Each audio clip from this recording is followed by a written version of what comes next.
Bonjour à tous. Eh bien, prenons un instant aujourd'hui pour lire et méditer un passage du livre du ciel de Luisa Picaretta. Au nom du Père qui m'a créé, du Fils qui m'a sauvé et du Saint-Esprit qui me sanctifie. Amen. Jésus, je me plonge en toi dans ta divine volonté. Je m'unis à toi, je m'identifie à toi, je me consume en toi, je fusionne ma volonté dans la tienne et je te demande, Jésus, de venir vivre dans mon cœur. Vraiment, je m'absorbe, je m'immerge dans ce grand bain de ton amour, de ton sang, de ta divinité, de ta volonté, de ton humanité, de tes mérites. Et je prends avec moi toutes les âmes du purgatoire, tous les agonisants, tous les pécheurs obstinés, toutes les âmes qui te sont consacrées, toutes les âmes qui ont déjà un pied dans la perdition. Et je te supplie, Jésus, bien de nous marquer toutes nos âmes du sceau de ton divin fiat, que nous puissions toutes travailler à l'avènement de ton royaume. Oui, Jésus, investis chacun de nos pas, chacune de nos actions, chacune de nos paroles, chacun de nos regards, chacune de nos pensées. Sois le roi de nos cœurs, sois notre pilier, notre maître, notre tout, Seigneur. Reprends ta place d'honneur en nos âmes. Merci pour tout ce que tu nous donnes, merci pour tous ces enseignements, merci pour ton amour infini, merci pour ta miséricorde sans borne. Je te supplie maintenant, Jésus, de disposer tous nos cœurs, nos intelligences, pour que nous puissions accueillir avec amour cet enseignement que tu nous donnes pour notre sanctification, pour que nous te ressemblions chaque jour un peu plus et pour que notre amour pour toi puisse grandir davantage. Jésus, donne-nous cette soif de la vie dans la divine volonté et que tous ces mots bénis puissent s'infuser en nous, puissent vraiment macérer dans toutes nos cellules et que nous puissions nous laisser façonner par tes mains divines et te laisser toute la place en nos cœurs. Merci Jésus, maintenant parle à travers ma bouche, envoie-moi ton Esprit Saint, que je reste toujours unie à toi dans ta vérité et que ce moment fait par toi, en moi, en chacun de nous, puisse devenir divin, éternel et qu'il puisse y avoir des retombées magnifiques dans tous les cœurs, que plus aucune âme ne se perde, Seigneur. Merci Seigneur. Alors le passage que nous allons méditer est celui du 18 mai 1926. Nous sommes dans le volume 19. C'est Luisa qui parle. Je me fusionnais dans la sainte et divine volonté, et après avoir fait la ronde de toutes les choses créées, afin d'imprimer en elles mon je vous aime, et que mon je vous aime puisse résonner partout, et surtout, afin de récompenser mon Jésus pour son grand amour, j'arrivai au point où j'allais payer mon Dieu de retour pour tout l'amour qui fut le sien dans l'acte de sa conception, dans le sein de la céleste maman.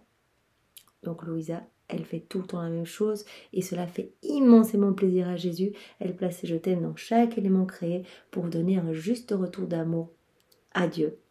Cet amour que les hommes ne donnent pas, elle paye cette dette de gloire et d'amour en plaçant ses actes d'adoration, de louange, de bénédiction sur chaque élément créé.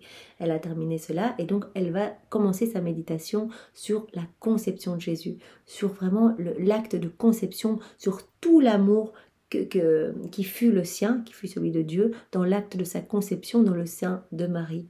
C'est à ce moment que mon bien-aimé Jésus sortit de mon intérieur et me dit « Ma fille, afin de me concevoir, moi le Verbe éternel, mon inséparable maman fut enrichie de mère de grâce, de lumière et de sainteté par la suprême majesté. » Marie, dès le départ, vraiment dès la seconde 1 de sa conception dans le ventre de Sainte Anne, a été façonnée par la divine volonté. Elle a été remplie de mère, de puissance, de grâce, de sainteté, de pureté, gorgée à ras-bord, puisque vraiment elle a été conçue dans l'union de la mère de puissance du Père, de la mère de sagesse de Jésus et de l'amour de l'Esprit Saint. Donc vraiment, toute gorgée de la divine volonté, elle a pu vraiment être totalement un tabernacle pour Jésus. Donc ma maman fut enrichie de mères de grâce, de lumière et de sainteté continuellement, puisque vraiment toutes ces mères de sainteté, de puissance, de grâce repartaient directement vers la Trinité. Donc elle recevait, tout ce qui débordait repartait vers la Trinité en acte d'amour au nom de tous en fait. Elle était vraiment dans ce flux et reflux d'amour continuel. Elle accomplit tant d'actes de vertu, d'amour, de prière, de désir et d'ardents soupirs propres à surpasser tout l'amour, toutes les vertus et tous les actes de toutes les générations nécessaires afin d'obtenir le Rédempteur tant attendu. Chaque acte de la Vierge Marie, qu'il fût conscient ou inconscient, elle bougeait une paupière, et bien cela apportait plus d'adoration, plus de louange et de bénédiction au pied de la Trinité que tous les actes réunis de tous les prophètes, vraiment de tous les saints de tous les temps, puisque vraiment c'était un acte accompli par Dieu en elle. Et donc elle était tellement imbibée de la divine volonté que vraiment c'est tout cela en elle, tout ce royaume de la divine volonté en elle qui a pu faire descendre Jésus en son sein. Lorsque je vis dans la Reine souveraine l'amour complet de toutes les créatures et tous les actes requis pour mériter que le Verbe soit conçu, j'ai alors trouvé en elle la récompense de l'amour de tous, notre gloire restaurée. Tous les actes des rachetés, et même de ceux pour qui ma rédemption devait servir de condamnation à cause de leur ingratitude. Donc la Vierge Marie, chacun de ses mouvements réparait pour nos actes, nos pensées, nos regards, déconnectés de la divine volonté. Même, elle réparait même pour les réprouver en fait.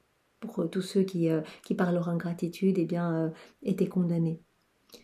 C'est alors que mon amour eut sa manifestation finale et que je fus conçue. Par conséquent, le droit du nom de mère lui est naturel, il est sacré, car en embrassant tous les actes des générations et en suppliant pour toutes, c'est comme si elle leur donnait naissance à une vie nouvelle de son sein maternel. Quand Jésus a été conçu dans son sein, elle est directement devenue mère de Jésus, mais mère de toute l'humanité.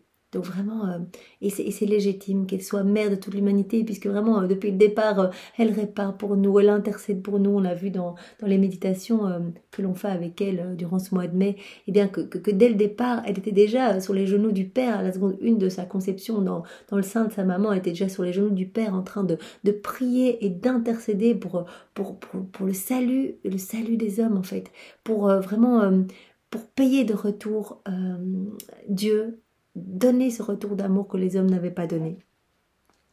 Tu dois savoir que lorsque nous accomplissons nos œuvres, nous devons donner tant d'amour, de lumière et de grâce à la créature choisie et à qui cette œuvre est confiée, afin qu'elle soit capable de nous donner la récompense et la gloire de l'œuvre qui lui est confiée.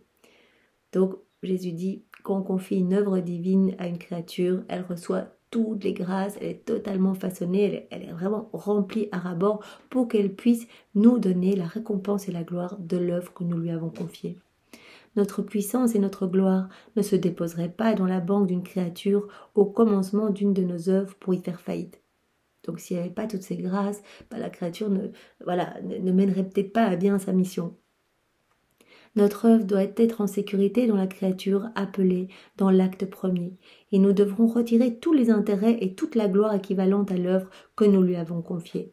Et même si notre œuvre devait plus tard être communiquée aux autres créatures, et qu'à cause de leurs ingratitudes, les créatures refuseraient l'amour de Dieu par exemple, et que l'œuvre courait le risque d'échouer, ce serait pour nous plus tolérable parce que celle à qui notre œuvre fut confiée au commencement nous a permis de retirer tous les intérêts en compensation de ceux des échecs des autres créatures. Donc il dit, peu importe si par après l'œuvre n'est pas acceptée par les hommes, parce que l'âme en qui nous avons déposé toutes ces grâces et toute cette œuvre divine, nous a déjà payé de retour pour tous les hommes. Vraiment, elle a déjà compensé à tous les échecs qui ont eu lieu et qui auront lieu. C'est pourquoi nous lui avons tout donné et que c'est d'elle que nous recevons tout, afin que le capital de rédemption puisse rester intact et qu'à travers elle notre gloire puisse être complète et notre amour récompensé. Donc Marie est devenue la dépositaire du royaume de la rédemption et elle a dès le départ payé, vraiment elle a directement rendu gloire à Dieu au nom de tous les hommes, afin que la gloire de Dieu puisse être complète et que l'amour de Dieu puisse être récompensé, recevoir un retour d'amour. Quel est l'homme avisé qui au départ placerait son capital dans une banque sur le point de faire faillite? Il commence par s'assurer de la banque, puis il lui confie son capital.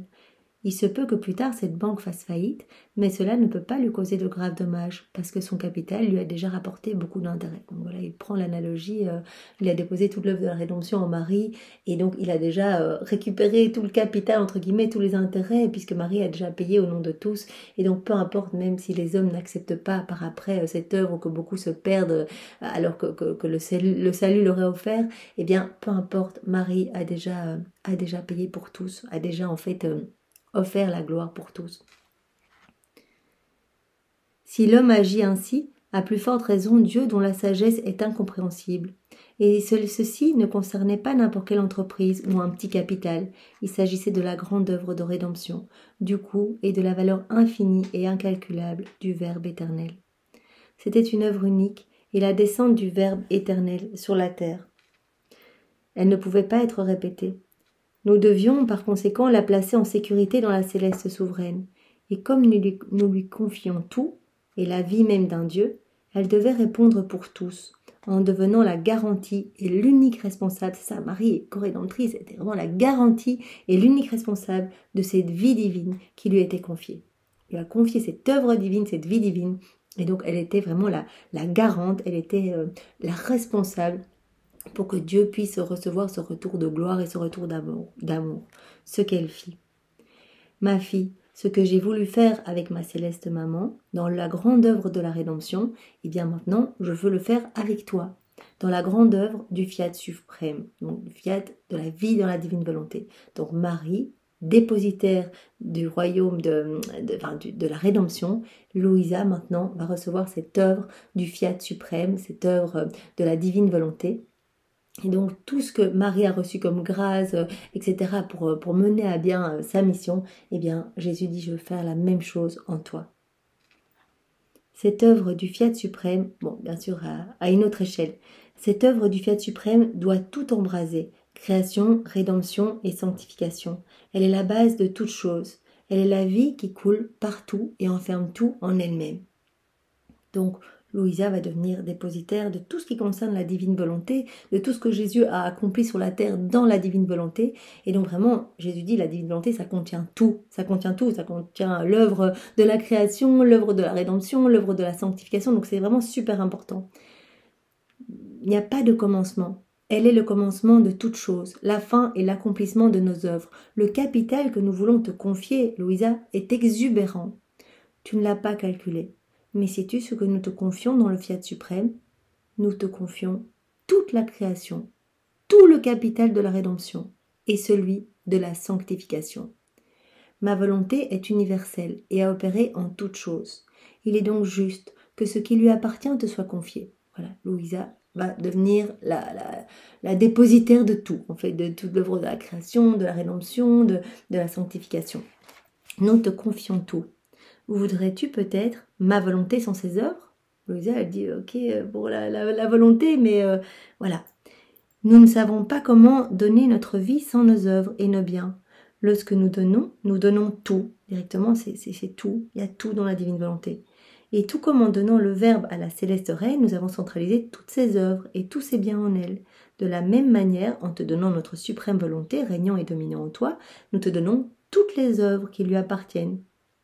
C'est pourquoi nous te donnons tant de grâce, tant de connaissances et de capacités, afin qu'au commencement, le fiat suprême ne puisse subir aucun échec. C'est ça, toutes ces grâces, toutes ces connaissances, Jésus qui prend tellement de temps à lui enseigner, et avant chaque enseignement, il grave en lettres d'or dans le cœur de Louisa pour être sûr qu'elle puisse vraiment accueillir l'enseignement et qu'elle puisse vraiment le vivre, le digérer. Donc c'est pour cela que tu reçois toutes ces grâces, toutes ces connaissances. Et toi, en le plaçant en sécurité, tu dois lui rendre le retour d'amour et de gloire de toute la création, la rédemption et la sanctification. On attend de toi, Louisa, en retour de toutes ces grâces, puisque tu es la dépositaire de ce fiat de la divine volonté, de ce fiat divin, que tu rendes au nom de tous tout honneur, toute gloire, tout amour, au nom de chaque élément créé, au nom de tous les hommes. Donc vraiment que tu payes, que tu rendes à Dieu le retour d'amour et de gloire de toute la création, de toute la rédemption et de la sanctification. Ta tâche est très grande, Louisa. Elle est universelle et doit embrasser tous et toutes choses, de telle sorte que si notre volonté communiquée aux autres créatures devait subir quelques échecs, nous trouvions en toi la compensation pour le vide des autres.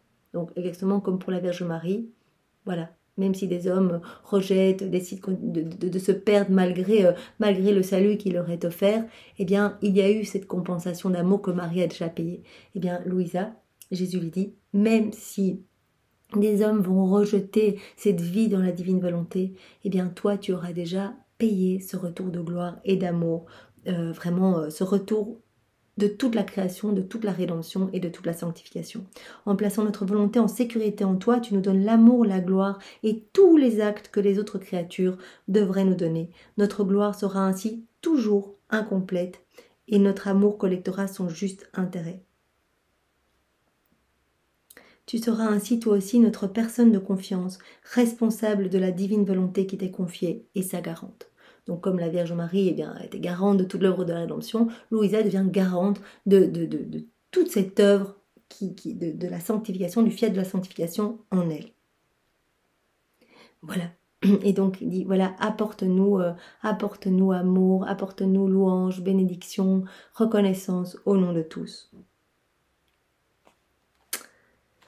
Pendant que Jésus parlait, je fus saisie d'une grande frayeur. Je comprenais tout le poids de ma responsabilité, et craignant que je puisse mettre en danger rien de moins que tout le poids et toutes les œuvres d'une divine volonté, je lui dis « Mon amour, merci pour tant de bonté envers moi, mais je pense que ce que tu veux me donner est trop lourd. » Elle dit je veux bien prendre ta divine volonté, mais je veux pas prendre ces œuvres divines, je veux pas prendre toutes les œuvres de la création, de la rédemption, de la sanctification, je veux pas prendre tous ces actes, tous les biens qu'elle contient, juste vivre dans ta divine volonté, c'est trop lourd pour moi toute cette mission.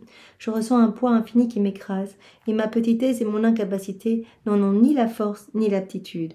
Comme je crains que je pourrais te déplaire et ne pas pouvoir tout embrasser, va vers une autre créature, plus capable, afin que tout ce capital de ta suprême volonté puisse être plus en sécurité et que tu puisses recevoir tout l'intérêt correspondant à un si grand capital.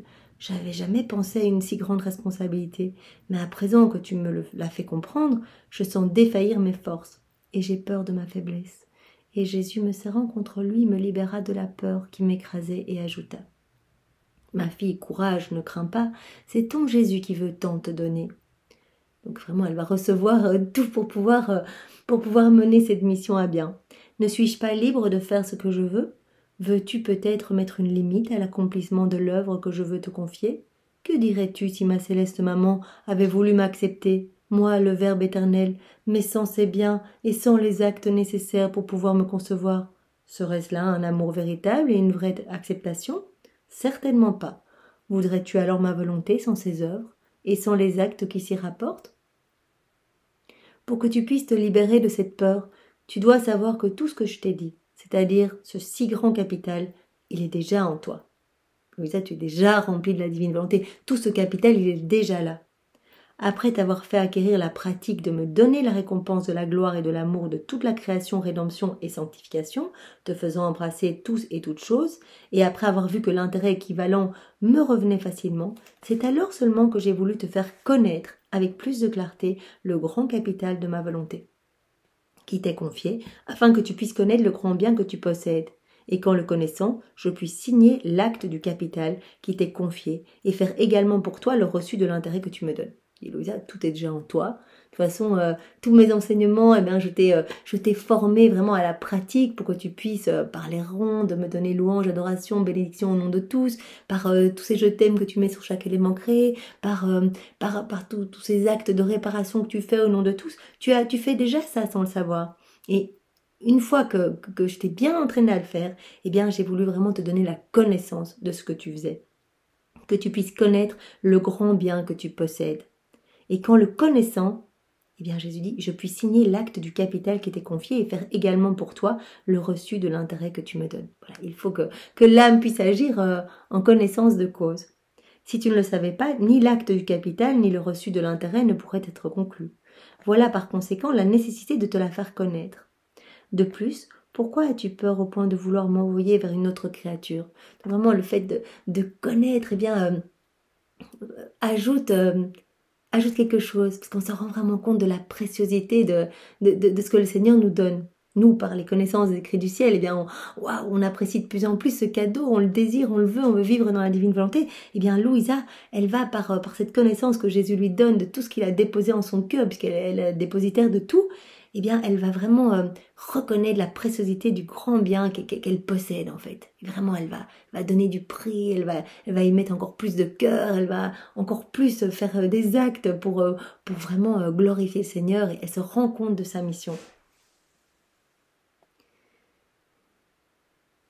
Pourquoi tu veux m'envoyer vers une autre créature? N'as-tu pas en toi un amour qui dit « je t'aime pour tous et pour toutes choses », un mouvement qui me paye de retour pour le mouvement de tous? Est-ce que tout ce que tu fais n'embrasse pas toutes les créatures pour me donner les actes, les prières, la gloire et les réparations de toutes, comme dans un acte, un unique embrassement? Si tu fais déjà cela, pourquoi as-tu peur? Tu fais déjà tout au nom de tous. Pourquoi tu veux me renvoyer chez quelqu'un d'autre alors que vraiment tu embrasses toute l'humanité dans chacune de tes prières, dans chacune de tes bénédictions, dans chacune de tes réparations. Tu unis toutes tes réparations aux miennes. C'est moi qui répare en toi, c'est moi qui prie en toi, c'est moi qui aime, qui m'aime moi-même à travers ton amour. C'est moi qui m'adore, c'est moi qui me loue. Donc vraiment tu offres déjà des actes les plus parfaits au pied de la Trinité. Si tu fais cela, pourquoi tu as peur? Tu le fais déjà naturellement. À ce moment, j'ai vu d'autres âmes autour de moi. Jésus alla vers elles, et en les examinant, il semblait les toucher pour voir si à son toucher, le mouvement de sa vie divine en sortirait. Mais rien ne sortait. Donc vraiment, il y a des personnes, Jésus va vers ces personnes, il les touche, il n'y a rien qui sort de ces âmes en fait. Il n'y a pas la lumière de la vie divine que Jésus, Jésus veut montrer à Louisa qu'il n'y a pas ça dans les autres âmes. Il revint alors vers moi, et prenant ma main, il la serra très fort. À son toucher, une lumière sortit de moi, et Jésus, tout content, me dit « Cette lumière, tu veux savoir ce que c'est? C'est le mouvement de la vie divine en toi. C'est toute cette vie divine en Louisa. Chaque enseignement, une vie divine. La lumière de la splendeur de Dieu, la divine volonté qui opère, qui agit à chaque instant en elle. C'est tout le mouvement de la vie divine en toi. Comme tu l'as vu, je suis allée vers les autres créatures, mais je n'y ai pas trouvé mon mouvement. Comment puis-je alors leur confier le grand capital de ma volonté? C'est pourquoi je t'ai choisie, et cela suffit.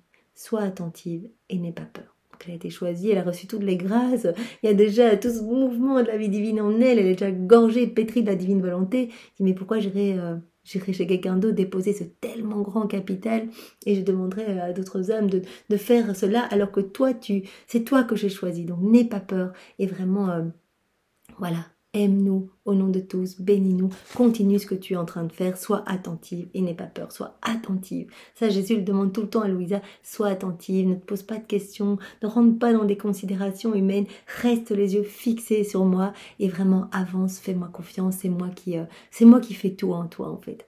Eh bien, merci Seigneur, nous voulons aussi nous offrir, nous voulons, notre petite mesure, t'offrir nos âmes pour que tu puisses y déverser ce que tu veux et que tu puisses faire de nous ce qui te plaira. Merci Seigneur pour tout ton amour, merci pour ce bel enseignement. Sois loué, béni et glorifié dans ta divine volonté. Au nom du Père et du Fils et du Saint-Esprit. Amen. Soyez tous bénis. Au revoir.